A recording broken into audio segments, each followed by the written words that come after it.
Hello everyone, कैसे हैं आप सब। उम्मीद करती हूँ आप सब एकदम ठीक होंगे, स्वस्थ होंगे, मस्त होंगे, अपने अपनों के साथ खुश होंगे। मैं रितु एक बार फिर से आपका बहुत बहुत स्वागत करती हूँ आपके अपने यूट्यूब चैनल रितु मुकेश के अंदाज में, जहाँ हम बातें करते हैं अपनी पर्सनैलिटी को डेवलप कैसे करें, कैसे अपने रिश्ते को बेहतर बनाएं और साथ साथ समाज की उन बुराइयों के बारे में जिनका असर हमारे जीवन पर पड़ता है। तो आज भी एक बहुत ही प्यारा सा, बहुत ही मार्मिक टॉपिक पे हम चर्चा करने वाले हैं। दोस्तों, जब अपनों के बीच में ही हमें परायापन लगने लगे या हमें अकेलापन लगे तो हम क्या करें। शादी के बाद आपने कभी सोचा है कि जब हम शादी करके जाते हैं हमारी कितनी आशाएं, कितनी उम्मीदें रहती हैं नए घर के, नए परिवार के लिए, लेकिन कभी कभी वही नया घर, नया परिवार आपको अपनापन देने की बजाय अकेलापन दे जाता है। आपने कभी वो दर्द महसूस किया है कि आपके आसपास सब लोग हैं, कोई हंस रहा, कोई मुस्कुरा रहा, कोई कुछ कर रहा है, लेकिन फिर भी उस भीड़ में आप अकेले हैं। ऐसा क्यों होता है? क्यों क्यों नहीं जो हम इतने सपने सजा के कि माँ के जैसे सास मिलेंगी, परिवार मिलेगा, पिता के जैसे ससुर जी मिलेंगे और एक जीवन साथी जो हमें बहुत समझेगा, ऐसा एक भरा पूरा परिवार मिलेगा, लेकिन ऐसा होता क्यों नहीं है? क्यों वहाँ हमें समझने के लिए कोई नहीं रहता है? क्यों चुप्पी को अकड़ का नाम दे दिया जाता है और बोलने को जवाब का नाम दे दिया जाता है कि बहुत जवाब देती है? ऐसा क्यों होता है? और जब ये सारी चीज़ें आप अपने पार्टनर से बताते हो तो पार्टनर कहेंगे कि तुम बहुत ज़्यादा सोचती हो। ऐसा क्यों होता है? क्यों इतनी भीड़ में भी हम अकेले रहते हैं? और अगर ये अकेलापन है हमारी लाइफ में तो इससे हम छुटकारा कैसे पाएं? कैसे अपने जीवन को हम बेहतर बनाएं? कैसे हम जो सपने लेके नए परिवार, नए घर में प्रवेश किए थे, उन सभी चीज़ों से हम कैसे छुटकारा पाएं कि हम वहाँ अकेलापन ना महसूस करें? क्यों हमें कोई अपने घर की लड़की नहीं मानता है? क्यों हमें अपने घर का कोई एक अंग नहीं मानता है, सिर्फ मानता है काम करने? आज भी ऐसे बहुत सारे परिवार हैं जहाँ बहू को कभी लड़की की दर्जा नहीं दिया जाएगा। उसको अगर लड़की बोल दिया ना तो फिर सामने से येगा, नहीं नहीं ये लड़की नहीं है, ये तो बहू है। क्यों ऐसे इल्ज़ाम आप पे लगाए जाते हैं जो आपने कभी किए नहीं हैं, लेकिन फिर भी उन इल्ज़ामों का जो पिटारा है वो आप पे थोप दिया जाता है? ऐसा क्यों क्यों होता है? ये चीज़ें नहीं होनी चाहिए। ये चीज़ें अगर ऐसा हमारे साथ हो रहा है, अगर ये चीज़ें हमारे साथ हो रही तो क्या करें? क्या करें कि हम ऐसी भीड़ में भी अकेले ना रहें, ऐसी भीड़ में भी हमें अकेलापन ना महसूस हो? उसके लिए हमें क्या करना चाहिए? हर मुस्कान के पीछे एक अधूरी आस होती है। हर दिन जब एक नई बहू घर में प्रवेश करती है ना तो वो बहुत सारे सपने संजो कर आती है उस घर में।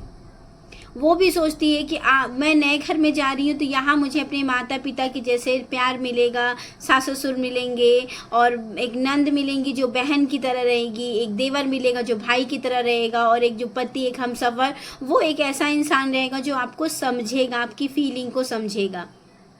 और यही सपने उस समय तार ताड़ होने लगते हैं जब ना आपको बहू, ना बेटी, ना किसी भी प्रकार का सम्मान नहीं मिलता है और आपके ऊपर उन गलतियों का इल्ज़ाम डाल दिया जाता है जो गलतियां आपने कभी की ही नहीं रहती हैं।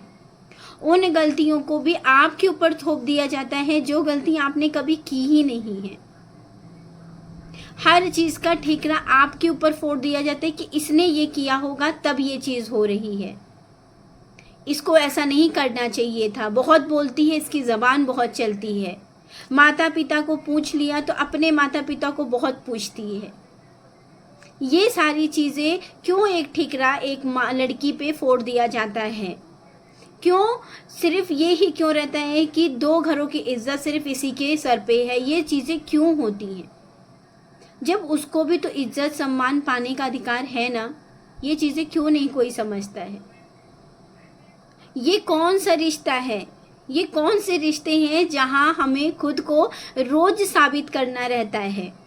रोज हम एक एक पल, एक एक समय ये साबित करने में लगे रहते हैं कि हम अच्छी बहू हैं, हम अच्छी पत्नी हैं, अच्छी भाभी हैं। कोई ये क्यों नहीं सामने से आके बोलता है कि नहीं आप हो? ये क्यों नहीं होता है? क्यों आपको उन बातों के ताने सुनाए जाते हैं जो आपने कभी किया नहीं होता है? आपके मन में कभी ऐसी चीज़ें आई भी नहीं होती, लेकिन उस चीज़ का इल्ज़ाम आपके ऊपर डाल दिया जाता है।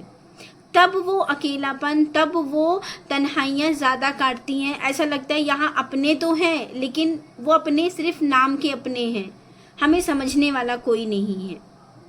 क्यों कोई हमारी बातों को नहीं समझता है, तब ये चीज़ें ज़्यादा कचोटती हैं। तो फ्रेंड्स, जब इस तरह के रिश्ते हमारे बोझ बनने लगे तो हमें क्या करना चाहिए? पहले है कि खुद को दोष देना बंद करिए। कभी कभी हम ये सोचते हैं कि अच्छा मेरे में ही कुछ कमी रह गई होगी, मैंने ही इस काम को प्रॉपर नहीं किया, मुझे ऐसे कर लेना चाहिए था।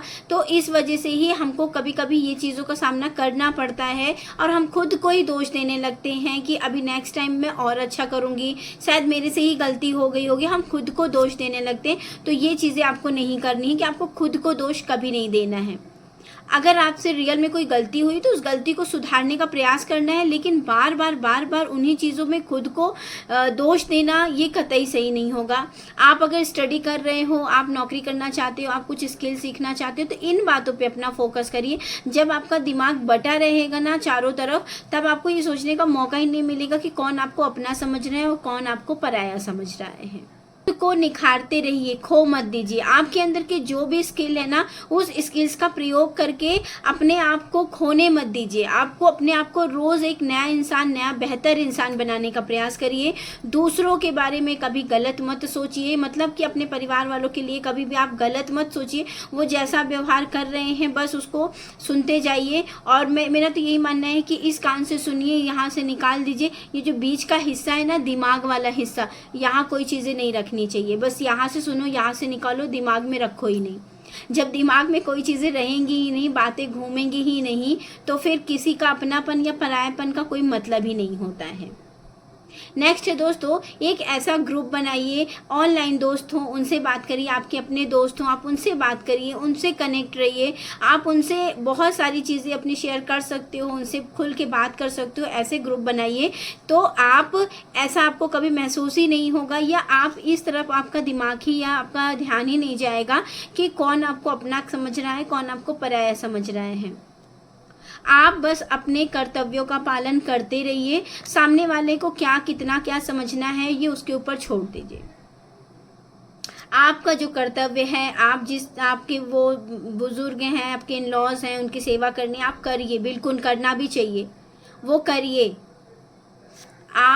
आप अपने तरफ अपने कर्तव्यों का पालन आप करते रहिए। अगले आदमी का क्या व्यवहार है, क्या वो आपके साथ व्यवहार कर रहा है, ये उस पे छोड़ दीजिए। एक ना एक दिन इंसान आपको समझने लगेगा। कभी तो वो दिन आएगा जब लोग आपको समझेंगे, आपकी हसरत चमकेगी जब आप खुद को समझेंगे। जी हाँ दोस्तों, तो खुद को चमकने से कभी मत रोकिए। खुद के बारे में सोचिए। दुनिया क्या सोचती है, क्या नहीं सोचती है, इसको ज़्यादा ध्यान मत दीजिए। बस ये है कि अपने कर्तव्यों का आप पालन करते जाइए। सामने वाले आपको क्या कहते हैं, क्या नहीं कहते, कितना भाव देते हैं, कितना नहीं देते हैं, इन चीज़ों पे ध्यान मत दीजिए। खुद को तराशने में ध्यान दीजिए, खुद को बेहतर बनाने में ध्यान दीजिए।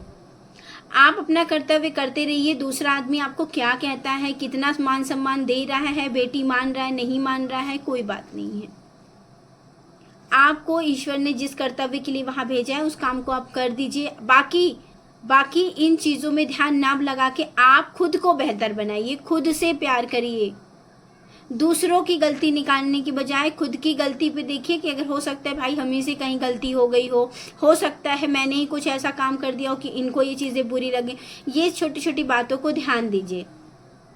आप खुद को जितना बेहतर देखिए, हम खुद को बदल सकते हैं, हम सामने वाले को नहीं बदल सकते हैं। हम कभी सामने वाले को ये नहीं कह सकते कि तुमने ये किया है तो तुम इसको ऐसा मत करो, नहीं, हम खुद को बदल सकते हैं। सामने हम रास्ते से जा रहे हैं और बहुत बड़ा पेड़ है तो हम पेड़ को थोड़ी ना कहेंगे कि तुम साइड हो जाओ, हम साइड से निकलेंगे ना। तो सेम वही चीज़ कि हमें खुद को बदलना है। हम अपने ऊपर ध्यान देंगे, हम खुद की गलतियों को देखेंगे, खुद की गलतियों को सही करने का प्रयास करेंगे। हाँ, लेकिन जहाँ अपनापन नहीं मिलता है वहाँ से अपने आप को एकदम डीमोटिवेट मत करिए, डिप्रेशन में मत जाइए, बहुत ज़्यादा चीज़ों को सोचिए नहीं। बस थोड़ी छोटे छोटे स्टेप उठाते रहिए, जैसे कुछ ना कुछ एक्टिविटी में आप लगे रहिए जिससे आपका ध्यान वहाँ नहीं जाएगा। आप बस अपने कर्तव्यों का पालन करिए, उसके बाद आपको जो पसंद हो आप उस काम को करिए। आप छोटे मोटे, आपको गाने सुनना पसंद है आप उसको एंजॉय कर सकते हो, आपको कोई स्किल्स पसंद है आप उस पर काम कर सकते हो जब आप खाली समय में हो। मतलब जब आप इन चीज़ों पे ध्यान ही नहीं लगाओगे ना, तो छोटी छोटी बातें आपको इफेक्ट भी नहीं पड़ेंगी। तो चलिए दोस्तों, आपकी इस वीडियो में क्या राय है, आप क्या कहना चाहते हैं इस वीडियो के बारे में, और आप कैसे इन चीज़ों को हैंडल करते हैं अगर आपके साथ ये चीज़ें होती हैं तो चलिए दोस्तों, उम्मीद करती हूँ आपको वीडियो अच्छा लगा होगा। अगर वीडियो में कुछ भी अच्छा लगा हो, वीडियो में जो मैंने छोटी छोटी बातें कहीं कुछ भी आपको पसंद आई हो, तो वीडियो को लाइक कर दीजिएगा, चैनल को सब्सक्राइब कर लीजिएगा, पास में जो बेल आइकॉन है इसको प्रेस कर दीजिएगा ताकि मेरी वीडियो की नोटिफिकेशन आप तक पहुँचती रहे। तो चलिए दोस्तों, मिलती हूँ मैं आपसे नेक्स्ट वीडियो में, तब तक के लिए नमस्ते एंड बाय बाय।